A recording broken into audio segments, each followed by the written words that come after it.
Good evening. I'm Jack Bradley, filling in here for Steve Lance. A slimmed-down spending bill to keep the government running and provide disaster relief just failed its vote in the House. Our Washington correspondent Luis Eduardo Martinez joins us now live from Capitol Hill. Luis, what's in the newest version of this continuing resolution and what's left out here? Of course, Jack. Well, this new or second version of the CR we've seen this week, well, first of all, it's over 1,300 pages shorter than the version we saw on Tuesday. It's also stripped of a China provision that would have created a greater oversight over outbound U.S. investments going to China. It was also stripped of the healthcare provisions that Democrats had negotiated with Speaker Mike Johnson. But what the bill does still maintain is the more than $100 billion for disaster relief aid for victims and areas affected by Hurricane Helene and Milton. Also what President-elect Donald Trump asked for, which is a suspension of the debt ceiling until January 2027. And also included in the bill is the provision that would mandate the federal government to fully fund and rebuild the Francis Scott Key Bridge in Baltimore, which collapsed earlier this year. So it's not that much of a trimmed down version. It has stripped the Democratic demands. But it failed on the House. We just saw that, Jack. Over 30 Republicans voted against it, and only 2 Democrats voted with it. We still don't have a solution for government funding, which still expires this Friday, Jack. So as of right now, we are heading towards a government shutdown. All right, so for this spending bill, it didn't make it through. What's next for it, and what can we see in the foreseeable future? Well, Jack, right now, that bill most likely will head to the Rules Committee because the vote that we just saw over half an hour ago was under suspension of the rules, so it needed 2/3 of the House of Representatives to pass. Now, this bill goes now to the Rules Committee.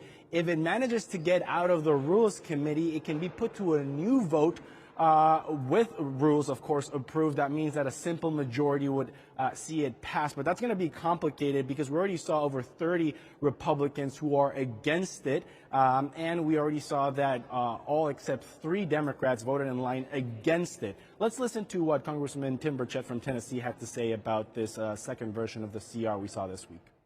There's a fiscal note that follows it. You know who proposed the amendments on it.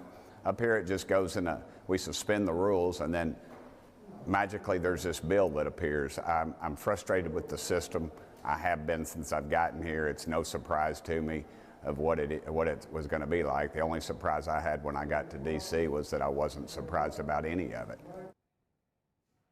Yes, so Jack, that is Tim Burchett from the House Freedom Caucus. We also heard from Andy Ogles, from Representative Bob Good, Ben Klein. They all are opposing this continuing resolution. They want to see disaster relief aid, but on a separate bill. They want to see the Farm Bill extended, but on a separate bill. They want to see a clean CR that only extends current levels of government funding for 3 months. Now, if we listen to what House Minority Leader Hakeem Jeffries had to say, we'll see that that does not bode well for the Speaker's plan. Let's listen to Hakeem Jeffries. The Musk-Johnson proposal is not serious. It's laughable. Extreme MAGA Republicans are driving us to a government shutdown. So, Jack, what we're seeing right there is Hakeem Jeffries, House Minority Leader, very clearly opposing and whipping votes against this continuing resolution. So as I said earlier, as of right now, we're still heading towards a government shutdown Friday at midnight. We will have to wait and see if overnight the Rules Committee in the House can come up with a new proposition. What would happen in the Rules Committee is that amendments are discussed, and then if it's put to a vote on the House floor, they will be debated then there as well. Back to you, Jack. Luis, thank you very much for that update. Now, President-elect Trump throws his support behind the slimmed-down continuing resolution. NTD's White House correspondent Iris Tao tells us more. President-elect Trump supports the new GOP spending deal, saying all Republicans and even Democrats should vote yes. In a post late Thursday afternoon, Trump says the New Deal would push out the debt ceiling for 2 years, allowing the government to keep borrowing through January 2027, as opposed to hitting the debt ceiling in 2025. Trump asked that getting this deal passed would keep the government open, fund farmers, and provide hurricane relief. The endorsement comes after Trump on Wednesday night sharply criticized the original bipartisan stopgap deal, leading to it being scrapped right before the Friday deadline to fund the government. Trump slammed the bill for including what he saw as Democratic priorities and also made a last-minute demand to raise or get rid of the debt ceiling as part of the bill. The rejection sent lawmakers into a scramble and caught some by surprise. I woke up yesterday not knowing that debt ceiling was going to be part of this deal. And then by the afternoon, the debt ceiling was part of the deal. The debt ceiling is the limit placed by Congress on the amount of debt the government can accrue. The government needs to pay bills for everything like Medicare benefits to military salaries, so it needs more money. Over the years, both parties have used the debt ceiling as a tool to force the hand of the president. Back in 2021, days before a looming debt ceiling default, President Biden struck a deal with then House Speaker Kevin McCarthy to suspend the debt ceiling in exchange for spending caps and other GOP demands. Before supporting the New Deal, Trump said he'd rather let the government shut down without a funding deal than to agree to Democrat priorities. That's despite Republican Congressman Chip Roy speaking against Trump's demand for raising or getting rid of the debt ceiling, saying it would only let the government rack up more debt. Trump fired back, calling on Roy to face primary challenge. In response, the lawmaker says, "We're working right now on how to actually cut spending, which is what the voters sent me to Washington to do. So that's what we're working on."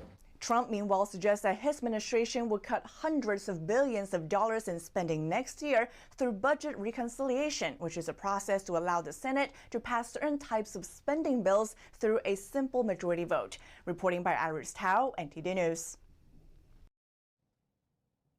A Georgia appeals court has just removed District Attorney Fani Willis from the case she brought against President-elect Trump and several others. Our legal correspondent tells us why she was removed and what happens next.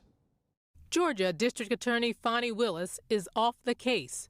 She will no longer be prosecuting the 2020 election case brought against President-elect Trump and several co-defendants.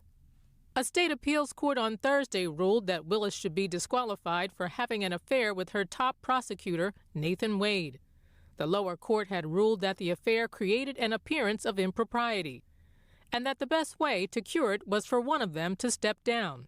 Wade immediately resigned, which meant that Willis could continue to prosecute the case.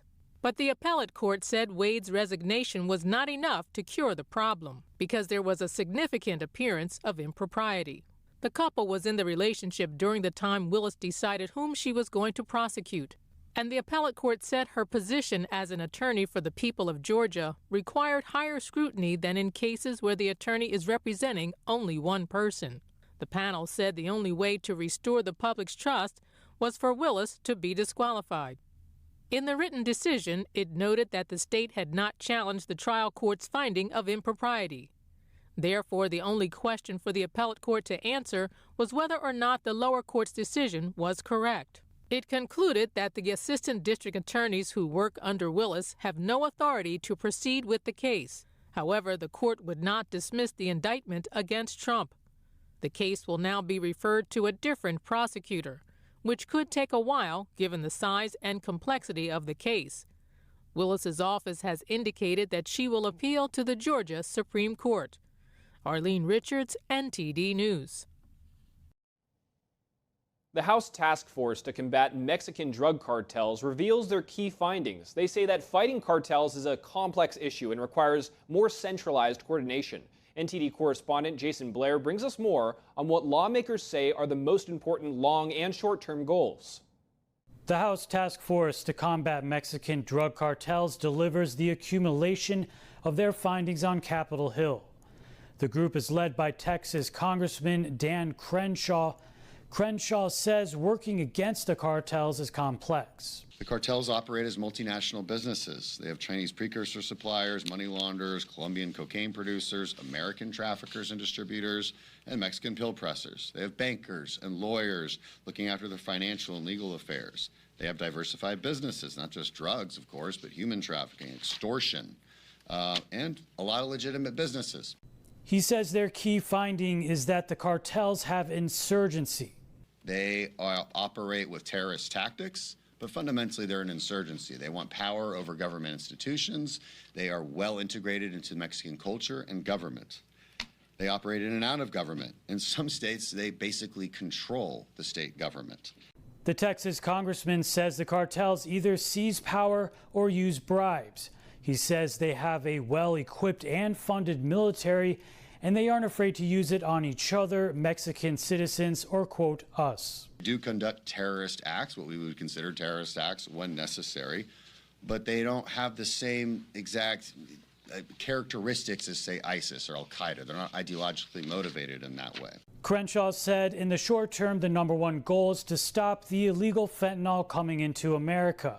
And the long-term goal is making Mexico a safe and prosperous neighbor. I mean, we have an interest in Mexico being a safe and prosperous country. I mean, I pose this question to people often. If you could choose one country in the world outside of the United States and make it 10 times more prosperous and safer and just better in every way, what country would you choose? Crenshaw says the long-term goal has a lot of obstacles, but he says he's feeling hopeful with the incoming administration that they can get past some of the looming challenges. Reporting in Washington, D.C., Jason Blair, NTD News. Thank you for watching the Capitol Report. If you want to see our full broadcast, check us out at epochtv.com.